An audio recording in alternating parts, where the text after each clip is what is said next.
நாக Chaturthi special. Hindu சமய வழிபாட்டுல நாகர்னு சொல்லக்கூடிய பாம்புக்கும் முக்கிய இடம் இருக்கு. பல்வேறு புராண கதைகள்ல நாகத்துக்கு சிறப்பிடம் இருக்கு. அதுல ஒண்ணு வாசுகின்ற நாகம் பத்தினதுதான். தேவர்களும் அசுரர்களும் சேர்ந்து பார்க்கடலை கடைஞ்சு அமிர்தம் எடுக்க முயன்றாங்க. மந்தார மலைய வச்சு அமிர்தம் கடைய அவங்க முடிவு செஞ்சாங்க. மலையை கடைவதற்கான கயிறாக வாசுகி என்னும் பாம்பு செயல்பட்டுச்சு. அதன் மூலமே அமிர்தத்தை தேவர்களும் அசுரர்களும் பெற்றாங்கன்றது புராண கதை. விஷ்ணு கிடந்தால் படுக்கையாகவும், அமர்ந்தால் சிம்மாசனமாகவும், நின்னா குடையாகவும், நடந்தான் நரனாகவும், அதாவது லட்சுமணன் கூடவே இருப்பது அனந்தன் என்ற பாம்புதான். பாம்பு சிவனின் கழுத்தை சுற்றி தவழுது. கிராம தேவதைகளுக்கோ தலையில கிரீடம் போல காட்சியளிக்குது. விநாயகருக்கு இடுப்புல அரைஞான் கயிறா காட்சியளிக்குது. முருகனுக்கு மயிலின் காலிடையே ஒயிலாக திகழுது. நாகக்கண்ணி, நாகவல்லி என்ற தேவதைகள் தனக்குன்னு தனி பெயர் வச்சுக்காம நாகத்தின் பெயரையே தன்னோட பெயராக்கிட்டாங்க. பாம்பு புத்துக்கு பால் விடுறதும் நாக பூஜைகள் செய்யறதும் குலத்தை காக்குன்றது நம்பிக்கை. பல தலைமுறைகளா குலவழக்கமாக இருந்து வரும் இந்த பழக்கம் இந்தியா முழுவதும் உள்ள பல மாநிலங்கள்லயும் இன்னைக்கும் நடைமுறையில இருந்துட்டு வருது. ஆடி மாதம் முழுவதுமே நாகதேவி பூஜைன்னு சொல்லப்படுற சர்ப்ப வழிபாடு அமோகம் நடக்கும். நாகரை பூஜிக்கிறதால கை மேல பலன் இருக்குன்றத குறிக்கிற கிராமப்புற கதை ஒன்றும் மிகவும் பிரபலம்.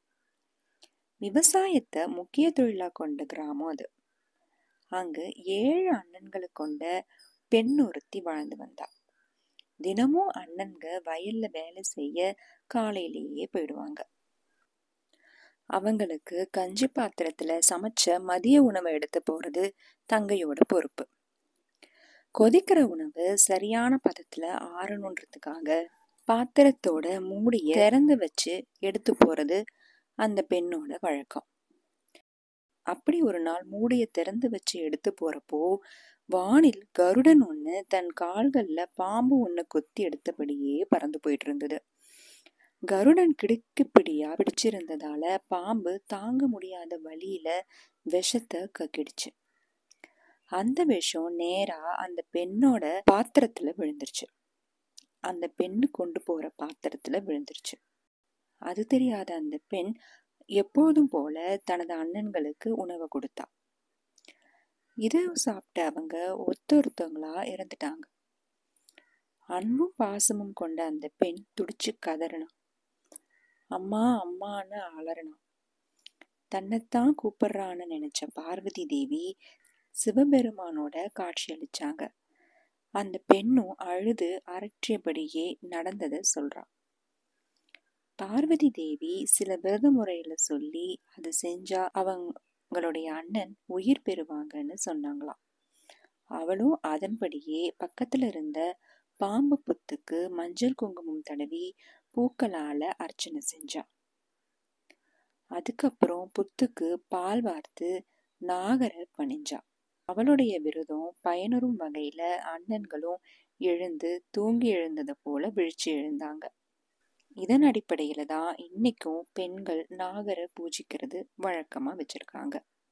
அதுல இருந்து ஆடி தை மாதங்கள்ல வர்ற வெள்ளிக்கிழமையிலயும் புத்துக்கு பால் வார்த்து பூஜிக்கிறது பெண்களோட வழக்கமா இருந்து வருது. ஆனாலும் வருஷத்துக்கு ஒரு முறை நாக சதுர்த்தி நாக பஞ்சமி தினத்தன்னைக்கு பெண்கள் நாகருக்கு சிறப்பு பூஜை செய்யறாங்க. சில ஆண்களும் புத்துக்கு பால் வாக்குறது உண்டு.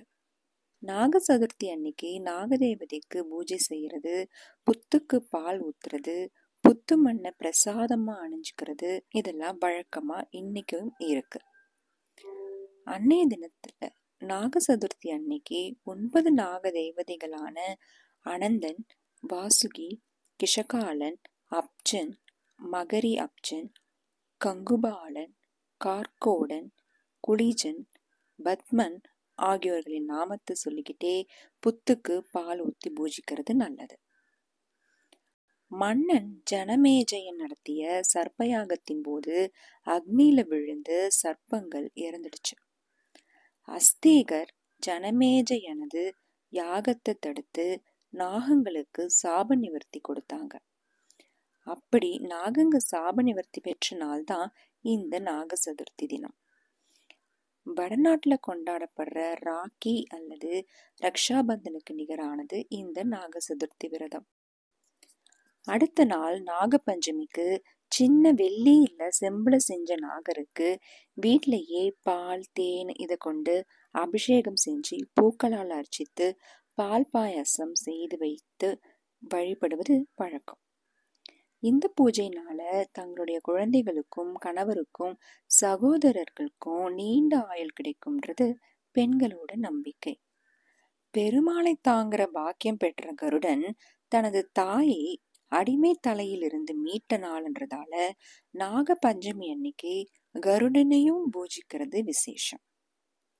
தென் மாநிலங்கள்ல, குறிப்பா ஆந்திரா கர்நாடகா மாநிலங்கள்ல நாக சதுர்த்திய விமர்சையா கொண்டாடுறாங்க. சதுர்பாக சிந்தாமணி என்ற நூல்ல நாக சதுர்த்தி விரதம் கடைபிடிக்க வேண்டிய முறை விளக்கமா கூறப்பட்டிருக்கு. பார்க்கடலை கடைஞ்சப்போ வெளிவந்த ஆழகால விஷத்தை சிவபெருமான் பருகியத நினைவு கூற இந்த விரதம் மேற்கொள்ளப்படுறதா சொல்றாங்க. பெண்கள் தங்களோட குழந்தைகளின் நலனுக்காக மேற்கொள்ற விரதம் இது. கேதுவின் பெயரால மேற்கொள்ளப்படுற விரதம்ன்றதால இன்னைக்கு கேதுவின் அதிதேவதையான கணபதியை மஞ்சள் கலந்த அரிசி, மஞ்சள் தடவிய பஞ்சாலான கஜவஸ்திரம் அணிவிச்சு பூஜை செய்யறாங்க. கர்நாடகா மாநிலத்துல நாக சதுர்த்தி அன்னைக்கு தம்பிட்டுன்னு சொல்லப்படுற ஒரு உணவை நெய்வேத்தியமா செய்யறாங்க. அரிசியை ஊற வச்சு உலர்த்தி பொடி செஞ்சு அதோட துருவிய வெல்லம் ஏலக்காய் சேர்த்து இந்த தம்பிட்டு தயாரிக்கிறாங்க. பெண்கள் இந்த தினத்துல உப்பில்லாத உணவை உண்பாங்களாம். எண்ணெயில பொரிச்ச உணவு சாப்பிடுறது இல்லையா.